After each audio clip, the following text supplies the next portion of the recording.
Hello tout le monde! Et nous voilà de retour pour un petit live du mardi. Je vais peut-être nettoyer mes lunettes un petit peu avant. Comme ça vous donne le temps de vous connecter. Alors j'espère que vous allez bien, que vous avez passé une bonne semaine depuis mardi dernier. Aujourd'hui, on se retrouve pour parler d'un sujet qui va peut-être vous intéresser si vous êtes en projet de reconversion pour devenir wedding planner. C'est quelque chose qui inquiète souvent quand on démarre et vous allez voir, on va parler de différentes solutions. Aujourd'hui, on va parler de 4 façons de se faire de l'expérience, de se faire un peu la main quand on est toute jeune wedding planner. Coucou à toutes celles qui nous rejoignent. Mais en attendant qu'on discute du sujet du jour, il faut que je vous rappelle que dans 2 semaines, donc la semaine du 8 au 14 mars, j'organise un challenge gratuit d'une semaine. Le thème, c'est une semaine pour lancer sereinement ton business de wedding planner. Franchement, je suis désolée. En ce moment, j'ai tellement de trucs dans la tête. Je viens même à oublier le nom de mon propre challenge. C'est pas sérieux. Donc, dans 2 semaines, la semaine du 8 mars, on a un challenge gratuit. Une semaine pour lancer sereinement ton business de wedding planner. Tu peux t'inscrire gratuitement. Le lien se trouve dans ma bio ou dans la barre de description si tu écoutes ce podcast ou si tu regardes sur YouTube. Et pendant toute une semaine, voilà, je vais te donner des conseils sur la meilleure façon de lancer ton business de wedding planner si c'est quelque chose qui t'intéresse. Donc n'hésite pas à aller t'inscrire. Et si tu connais une copine, une amie, une collègue que ça peut intéresser, partage-lui aussi l'info. Hein. On n'est pas là pour faire les radines d'infos ici. Tu partages à toutes les personnes que ça pourrait éventuellement intéresser. Coucou à toutes celles qui rejoignent. Alors, aujourd'hui, on se retrouve pour parler de 4 façons de gagner de l'expérience, de se faire une expérience quand on démarre en tant que wedding planner, ou même si on démarre pas, mais donc si on démarre pas, on a de l'expérience en fait. Donc si tu démarres, voilà, 4 façons de te faire de l'expérience. Alors, c'est un article de blog que j'ai écrit il y a quelques temps, et que tu peux retrouver sur mon blog, le lien est dans la bio, tu sais déjà. Mais je me suis dit que ça pouvait être cool de le mettre sur le podcast parce que je sais que les gens qui me suivent en live sur Instagram ou qui m'écoutent en podcast ne sont pas forcément les gens qui vont lire les articles de blog et je trouvais que c'était quand même un sujet intéressant. Vous me direz si ça vous plaît et si vous êtes d'accord avec ce que je dis. Alors, la première façon qu'on peut, j'ai envie de dire, c'est un peu, je pense que il y a la majorité des wedding planners qui sont quand même passés par là. Souvent, les filles qui veulent devenir wedding planner, elles me disent oui, chez moi c'est toujours moi qui organise les événements et du coup ça m'a mis un peu le pied à l'étrier et c'est comme ça que j'ai eu envie de faire ce métier. Et ben l'une des premières façons de se faire de l'expérience en tant que wedding planner, donc je veux dire une fois qu'on a fait une formation et qu'on est en train de lancer son business, etc. Comment on peut acquérir de l'expérience? Ben, une des premières façons de le faire, c'est éventuellement de se faire engager par des amis ou de la famille. Vous avez quelqu'un dans votre famille qui va se marier. Si la personne sait que vous êtes en train de lancer un business de wedding planner et que ça peut matcher entre vous, potentiellement que cette personne-là va penser à vous et va vous demander écoute, puisque c'est ton métier, est-ce que tu voudrais pas organiser mon mariage? Et alors, moi je l'ai fait. Et je dirais pas que c'est quelque chose que je recommande à 100% ou que je recommande à 0%. On va dire que chacun gère comme il peut. Chacun voit midi à sa porte. Il y a des filles qui vont vous dire, franchement, la famille, c'est no way, parce que c'est toujours galère. Et c'est vrai que quand on est impliqué personnellement, il y a toujours une petite dimension en plus. Mais je peux te donner des conseils pour que ça puisse se passer de la meilleure façon possible. Le premier conseil, c'est de garder au maximum une attitude professionnelle. Si ton tout premier mariage, c'est un mariage d'une personne de ta famille, classiquement, je sais pas moi, une cousine, une sœur, je sais pas, et c'est vraiment, même si tu as un affect avec cette personne, forcément, essaye vraiment de rester professionnel et de te dire que c'est vraiment un entraînement pour la prochaine fois que tu auras un vrai client que tu connais ni d'Ève ni d'Adam. Ce sera un entraînement pour la prochaine fois où tu auras un vrai client. Et donc, essaie de faire les choses bien. Essaye de faire les choses de manière comme si c'était un vrai client.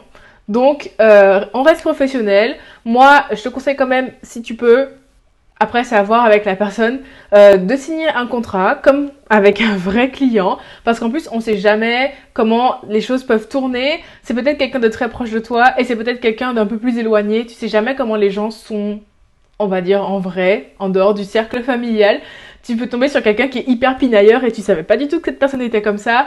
Il peut se passer plein de trucs, donc essaie de rester professionnel, de te protéger. Et si, alors franchement, je mets vraiment beaucoup de pincettes et je mets beaucoup de si parce que je sais que c'est compliqué et que c'est difficile.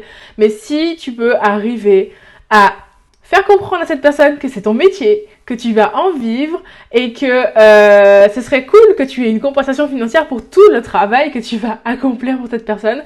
Parce que c'est vrai que souvent, le deal c'est, bah écoute, tu fais mon mariage, mais en échange comme ça, tu auras des photos pour ta communication, etc. Bon, qu'on se le dise, les photos pour la communication, ça ne paye pas les factures. Donc, si tu arrives à te positionner, moi je dis si parce que moi c'est quelque chose que j'ai pas toujours réussi à faire et en plus quand on démarre, voilà, on a un peu ce syndrome de l'imposteur et de se dire bah, des photos ça sera déjà bien. Donc voilà, si tu arrives vraiment à demander une compensation financière pour ton travail en plus, ce sera encore mieux. Mais voilà, moi je dis ça se tente pas. Après peut-être que dans ta famille il y a personne qui va se marier et comme ça le problème est réglé, tu n'as même pas à te poser cette question. Dans ce cas, eh ben, tu vas te servir d'une des 3 autres façons que je vais te proposer dans ce live pour te faire de l'expérience en tant que wedding planner. Et coucou Arnaud, coucou à toutes celles qui nous rejoignent encore. Ensuite, la deuxième façon, j'ai envie de dire, c'est celle qui vient juste après, parce que c'est celle qui est beaucoup enseignée dans les formations de wedding planner. La deuxième façon de se faire de l'expérience en tant que wedding planner, c'est d'organiser un shooting d'inspiration. Donc j'avais déjà fait un épisode de podcast sur le sujet. Le shooting d'inspiration, c'est quoi? C'est en gros, je vais organiser une séance photo qui va mimer, qui va ressembler vraiment à un vrai mariage, mais en fait c'est un faux mariage, et comme ça je vais avoir des visuels pour communiquer autour de mon travail, autour de mon agence. Et en fait, ce qui est intéressant avec le shooting d'inspiration, c'est que non seulement à la fin vous allez avoir des visuels, mais en plus vous allez devoir chercher des prestataires pour participer à ce shooting. Vous allez devoir coordonner la journée de shooting, vous allez devoir créer l'ambiance, créer tout ce qu'il y a, imaginer l'événement et le créer vous-même. Et ça va vous faire de l'expérience en tant que wedding planner, ça va vous permettre d'augmenter, d'étoffer voilà, votre carnet d'adresses parce que vous allez devoir chercher des prestataires pour faire ça, mais en plus ça va vous permettre de vous faire un peu une expérience de comment ça peut se passer, comment je coordonne un jour J, parce que ça se passe un peu à peu près comme un mariage, sauf qu'il n'y a pas les mariés, il n'y a pas les invités, mais c'est quand même assez ressemblant. Donc une très bonne façon de se faire de l'expérience en tant que wedding planner, c'est d'organiser le plus possible des shootings d'inspiration, et en plus j'ai envie de dire, là où ça a un avantage par rapport au fait d'organiser le mariage de proches par exemple, c'est que quand vous organisez le mariage de votre cousine, ou de votre sœur, ou de votre oncle, ou que sais-je, bah, vous allez devoir réaliser le mariage que ces gens-là veulent. C'est un peu le métier de la wedding planner. Donc vous allez faire vos propositions, vous allez être professionnel, mais au final, le dernier mot, le choix ultime, il revient à la personne qui vous engage. Alors que quand vous faites un shooting d'inspiration, bah, au départ, c'est vous qui avez l'idée et vous allez faire en sorte que ça corresponde à votre univers et que ça puisse parler aux clients que vous avez envie d'attirer. Donc au final, vous allez faire quelque chose qui vous ressemble à vous et c'est vous qui choisissez et vous pouvez faire absolument tout ce que vous voulez. Donc vous pouvez laisser libre cours à votre imagination et c'est pour ça que je trouve que c'est vraiment une très très bonne façon de se faire de l'expérience en tant que wedding planner. Ah, j'ai quelqu'un qui me dit qu'il est entièrement d'accord. Merci The Events. Donc, deuxième façon, faire des shootings d'inspiration. Je vois qu'il y a une question dans la boîte à questions, je la prendrai à la fin. Ensuite, troisième façon de pouvoir se faire de l'expérience en tant que wedding planner. Alors, c'est pas vraiment, on va dire, c'est pas vraiment travailler, c'est pas vraiment mimer un mariage comme j'ai pu le dire au tout début, mais ça peut aider. Travailler pour un autre prestataire de mariage. C'est-à-dire aller voir, je sais pas moi, un traiteur, une fleuriste, un photographe, aller voir sur un jour J comment ça se passe, aller voir quelles sont les contraintes de ce prestataire, non seulement échanger avec lui ou elle, mais aussi aller voir sur le terrain comment ça se passe le jour J, parce que quand on est wedding planner, tôt ou tard, arrive un moment où on doit coordonner les prestataires entre eux. Et c'est bien d'être au courant des difficultés qu'ils peuvent rencontrer. C'est bien d'être au courant de leurs besoins logistiques, de leurs besoins techniques. Comme ça, le jour où vous allez coordonner un vrai mariage, vous allez pouvoir anticiper ces choses-là. Et vous serez mieux au courant de ce qui se passe et vous serez plus en contrôle, on va dire, de comment ça se passe un jour de mariage. Donc par exemple, moi, je l'ai pas fait, mais c'est une chose à laquelle j'ai pensé après. Ça m'est déjà arrivé de travailler un peu avec ma fleuriste. Mais je pense que ça peut être une très très bonne façon de se créer de l'expérience, déjà d'aller sur des mariages, et puis de voir un peu comment ça se passe. Alors, je vois Arnaud qui a une question. Si tu peux la mettre dans la boîte à questions, comme ça j'y répondrai à la fin. Oh, sauf si c'est toi qui as déjà mis la question. Et un dernier point, la quatrième façon dont je peux vous parler pour vous faire de l'expérience en tant que wedding planner, j'ai envie de dire évidemment, c'est d'aller faire un stage chez une wedding planner, c'est d'assister une autre wedding planner dans son travail, que ce soit le travail qu'elle fait en amont du mariage ou le travail qu'elle va faire le jour J. Voilà, vous pouvez pas être plus au cœur de l'action, en dehors d'être la wedding planner du mariage vous-même, mais en assistant à une autre wedding planner, vous pouvez vraiment voir comment ça se passe. Vous pouvez, quand vous êtes en stage, comme par exemple à l'issue des formations, il y a souvent des stages jour J, quand vous êtes en stage, vous êtes dans les coulisses, vous voyez comment ça se passe. Pour autant, il y a quelqu'un au-dessus de vous, entre guillemets, qui vous chapeaute et comme ça, vous avez, on va dire, l'assurance nécessaire pour être là et faire ce qu'il faut, mais en même temps, vous savez que vous êtes encadré, quoi. Donc, il y a un juste milieu et ça permet de prendre confiance et se dire, ok, d'accord, un mariage, ça se passe comme ça. Parce que c'est vrai qu'on a déjà tous, à peu près, été à un mariage, mais on a tous vu ce que ça donnait du côté des invités. Et on sait pas tout ce qui se passe dans les coulisses. Alors que là, vous êtes, on va dire, c'est un peu comme si vous faites du vélo avec les petites roues.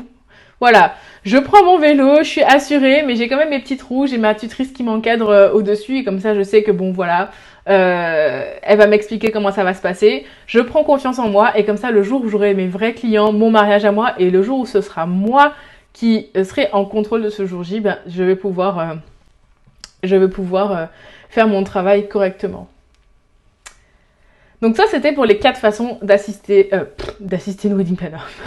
Les 4 façons de se créer de l'expérience en tant que wedding planner si on débute. À ça, j'aimerais ajouter quelques petits conseils, notamment sur le dernier point, parce que assister une wedding planner, je sais qu'il y en a beaucoup parmi vous peut-être qui cherchent des stages de wedding planner et c'est pas toujours évident de trouver un stage. Et j'avais écrit un article à ce sujet parce que c'est vrai que moi, quand j'avais encore mon agence d'ouverte, je recevais tout le temps des demandes de stage. Et souvent, je me faisais la réflexion que ça pêchait beaucoup. Alors déjà, moi, je suis pas du genre à prendre les gens en stage parce que comme la plupart des wedding planners, je pense, celles qui sont dans les commentaires, dites-moi si j'ai raison, on travaille de chez nous. Et donc, c'est un peu intrusif des fois de recevoir quelqu'un qu'on ne connaît pas, qui va rester là peut-être 1 mois, 2 mois, plusieurs mois. Voilà, du coup on n'est pas toujours hyper chaude pour recevoir des stagiaires à la maison. Mais par contre c'est vrai que des fois sur les jours J, ça peut être super intéressant pour nous, wedding planner, d'avoir des petites mains en plus. Et j'avais envie de vous donner 2-3 conseils, celles qui suivent et qui ont envie de trouver un stage chez une wedding planner, j'avais envie de vous donner 1 ou 2 petits conseils pour augmenter vos chances de décrocher ce fameux stage en fait, le fameux stage dont vous avez envie. En fait, je pense que s'il y avait un vrai conseil que j'avais envie de vous donner, c'est de se renseigner sur la wedding planner que vous êtes en train de contacter. Parce que je crois que s'il y avait un truc qui m'agaçait le plus quand je recevais des demandes de stage, c'était bien ça. C'était les gens qui me contactent et qui me font perdre mon temps ou qui me disent « Bonjour madame, monsieur ». Alors déjà je me dis « Mais en fait, t'as pas du tout été voir mon site, t'as pas vu à quoi je ressemble, t'as pas vu mon prénom ».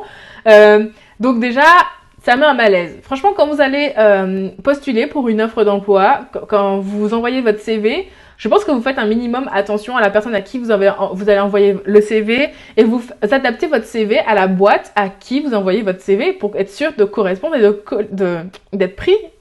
Et en fait, c'est la même chose. Dites-vous qu'il y a plein d'autres personnes qui voudraient aussi un stage chez cette agence, peut-être, et qu'il faut que vous vous démarquiez. Et le fait de personnaliser la demande, le fait de montrer qu'on a fait des recherches sur la personne et qu'on sait à qui on s'adresse, et ben franchement, ça fait toute la différence. Je sais pas si je suis la seule, vous allez me dire dans les commentaires si je suis la seule à penser ça, mais moi, je pense que c'est quand même indispensable. Et puis en plus, faire des recherches sur la wedding planner à qui vous envoyez votre demande de stage. Ah mais grave, il y a plus Métis qui me dit les mails génériques. J'ai déjà entendu une wedding planner qui m'a dit qu'un jour elle a reçu une demande de stage et qu'elle a regardé, elle était en copie avec une dizaine d'autres personnes. Mais qui fait ça? Mais qui fait ça? C'est pas du tout possible. On peut pas espérer décrocher un stage comme ça. Donc si vous voulez un stage, vraiment, il faut vous en donner les moyens. Et franchement, c'est des petits trucs comme ça qui vous sabotent et qui vous font perdre une opportunité géniale. Et donc je disais, se renseigner sur les wedding planners qu'on contacte, c'est aussi une façon de se dire, ok, moi j'ai envie de devenir wedding planner, est-ce que j'ai plutôt envie de devenir une wedding planner qui ressemble à celle-ci, qui ressemble à celle-là? Comment? Elles ont toutes un style différent, toute une patte. Ça peut être super intéressant de voir avec qui vous avez vraiment envie de découvrir le métier, avec qui vous avez envie d'apprendre, parce que vous n'allez pas forcément avoir la même expérience à droite, à gauche, et il vaut mieux aller avec quelqu'un qui a des affinités, qui sont proches des vôtres, qui a un style qui se rapproche du genre de wedding planner que vous imaginez être un jour. Et donc, je pense que ça va être mon seul conseil, parce qu'au final, je pense que c'est le meilleur conseil que je puisse vous donner. Renseignez-vous sur les gens à qui vous faites vos demandes, personnalisez. Et je pense que là déjà vous augmentez, vous doublez vos chances d'obtenir le fameux sésame pour le stage, si tant est que la wedding planner soit, on va dire, de base disposée à accueillir des gens en stage. Pardon, j'ai eu un petit bug. Ok, je vois dans les commentaires des gens qui me disent qu'ils sont d'accord, donc c'est bon, c'est cool. Je suis toujours rassurée quand je vois que vous êtes d'accord, je me dis, je ne dis pas que des conneries. Donc, si je devais récapituler tout ce que j'ai dit depuis le début. 4 façons de se faire de l'expérience en tant que wedding planner. La première, c'est éventuellement d'organiser un mariage dans votre entourage familial ou amical. Apprendre avec des pincettes parce que voilà, c'est toujours un peu délicat. Ma mère m'a toujours dit, il ne faut pas mélanger le business et la famille. Et voilà, chacune va se faire sa propre idée. On va dire que si vous pouvez éviter, c'est pas plus mal. C'est pas plus mal. Ensuite, il y a faire des shootings d'inspiration. Faire des shootings d'inspiration, j'ai envie de dire, c'est la base. Voilà, vous réfléchissez à un mariage que vous avez envie de montrer, vous le créez vous-même, vous cherchez des prestataires, vous organisez une séance photo et bam bam bam, vous faites de l'expérience et en plus vous récupérez de super jolies photos pour votre communication, donc c'est tout bénef. Troisièmement, travailler avec d'autres prestataires de mariage pour essayer de connaître leur univers, de voir un peu comment ça se passe de leur côté, pour pouvoir vous, quand vous serez en jour J, avoir une vue d'ensemble, un peu comme un chef d'orchestre, de tout ce qui se passe. Et puis en dernier, assister une autre wedding planner, donc en trouvant éventuellement un stage si vous avez cette chance. C'est vraiment une très bonne façon pour vous de savoir si vous êtes faite pour ce métier, si ça vous plaît, et puis de toucher un petit peu, et puis de vous faire un peu de l'expérience. Ah, il y a plus Métis qui me dit qu'elle aussi, elle avait eu un mail en copie et que du coup, elle a répondu pour faire remonter cette remarque. Non mais, tu as raison, hein. Au final, ça peut aussi aider la personne à prendre conscience qu'elle ne s'y prend pas de la bonne façon et elle peut rectifier le tir et peut-être la prochaine personne à qui elle enverra un message, elle va trouver son stage. Alors, j'avais une question dans la boîte à questions. Je vais la prendre avant qu'on puisse couper le live. Alors, c'est Arnaud qui demande, lors d'un shooting d'inspiration, est-ce que c'est à la wedding planner de tout payer? Alors, ça dépend de ce que tu entends partout, mais moi je pense qu'à partir du moment où c'est moi qui suis à l'origine du projet, si payer il doit y avoir, eh ben, ça doit être moi. Je m'explique. C'est-à-dire que par exemple, alors l'idéal quand même c'est de trouver des personnages, des prestataires qui sont d'accord pour collaborer gratuitement, entre guillemets, c'est-à-dire que voilà, on fait un échange de bons procédés, moi j'organise, je passe mon temps à organiser, vous passez votre temps, par exemple, je sais pas moi, vous prêtez les robes, etc. Si vous êtes d'accord pour collaborer gratuitement, c'est ok. Par contre, c'est aussi ok que le prestataire demandera à être payé ou ne soit pas d'accord pour le faire gratuitement, et ça, chacun est libre de faire ce qu'il veut. À ce moment-là, c'est à la personne qui est à l'origine du projet, donc à la wedding planner, de savoir si elle a le budget pour ça, si si elle a budget et qu'elle est OK pour ça, ou si elle veut absolument ces prestataires-là et qu'elle est prête à payer pour ça, moi je dis pourquoi pas. Chacun doit gérer. Après, je comprends qu'il y ait des prestataires qui peuvent pas participer au shooting 100% gratuitement. Par exemple, si on fait appel à une fleuriste qui va devoir acheter de la matière première pour participer au shooting, bah, ça me paraît normal que la wedding planner paye ne serait-ce que le coût de de la matière première, parce que c'est pas à la fleuriste aussi de dépenser ses propres sous. Souvent, il y a un partage qui se fait, c'est un peu moite-moite, donc pourquoi pas. Et puis, personnellement, moi, quand je faisais des shootings, j'estime que c'est moi qui suis allée chercher les prestataires, c'est moi qui leur demande de leur temps. Eux, ils ont rien demandé, hein, même si après, ils sont contents d'avoir les photos, mais ils ont rien demandé. Eh ben, moi, je faisais toujours l'effort de mettre à disposition à boire, à manger, d'offrir des petits cadeaux, et ça, je le payais de ma poche, parce que, encore une fois, surtout quand on paye pas les gens, ben, j'estime que, voilà, il y a un minimum à faire pour leur montrer qu'on estime leur travail et qu'on est content qu'ils aient accepté de participer à ce projet avec nous. Donc voilà, Arnaud qui me dit, parce qu'après la visibilité partagée, tous les contenus. Oui, mais comme je le disais, tu vois, la visibilité, ça paye pas les factures. Ça paye pas les factures comme les photos que les mariés peuvent te proposer en échange de tes services. La visibilité, ça paye pas les factures, et je me dis que bah, si le photographe, il estime qu'il veut pas... Ça m'est déjà arrivé hein, d'avoir des photographes avec qui j'ai fait des mariages, que j'ai contactés pour des shootings et qui m'ont dit... Bah non, je suis désolée, moi les shootings ça m'intéresse pas. Si c'est collaboratif, non. Et je comprends, parce que en fait, la personne a le droit de demander à être payée. Et après, c'est juste à moi de savoir si je suis prête à payer ce prix-là ou si je veux voir quelqu'un d'autre. C'est tout. Oui, mais ok, la wedding planner, c'est un shooting d'esprit qui paiera pas ses factures, mais c'est elle qui a décidé, c'est elle qui est à l'origine. Donc voilà. Claudia qui me dit les photos serviront à tout le monde, je pense qu'on peut partager un peu les frais et bien sûr prendre la table régie à nos frais. Après, chacun fait comme il veut. Moi, je vous dis pas faites comme ci, faites comme ça. Moi, j'estime que, que comme ça, c'est ok. Mais après, si vous avez d'autres arrangements avec les prestataires, ben, ça peut être comme ça aussi. Hein. Y a aucun souci avec ça. Il n'y a pas de...